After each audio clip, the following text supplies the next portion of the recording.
একসময় আমাদের হিরোরা আসলে ভায়োলেন্সের এগেনস্টে ছিল। এখন একটা হিরো কত ভায়োলেন্ট সেটা আসলে দর্শক দেখছে। চলচ্চিত্রে আসলে সামাজিক যে ইম্প্যাক্ট এটা খুবই সুদূর প্রসারী। এই ক্ষেত্রে আমরা মানে গত ঈদে যে সমস্ত সিনেমা রিলিজ হয়েছে এবং দর্শক খুবই হুমড়ি খেয়ে পড়েছে, এটার ম্যাক্সিমামই আসলে একটু দক্ষিণী বা হিন্দি সিনেমার, সব কটা বলবো না, কিছু কিছু সিনেমা মানে দক্ষিণ ভারতীয় এবং বলিউডের সিনেমার এক ধরনের প্রভাব আমরা দেখতে পাই। এর পোস্টার থেকে শুরু করে প্রচারণা, আবার নতুন করে আসলে একসময় আমাদের হিরোরা আসলে ভায়োলেন্সের এগেনস্টে ছিল।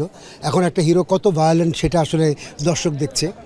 তো এটা খুব শুভ লক্ষণ বলে আমার মনে হচ্ছে না আর কি।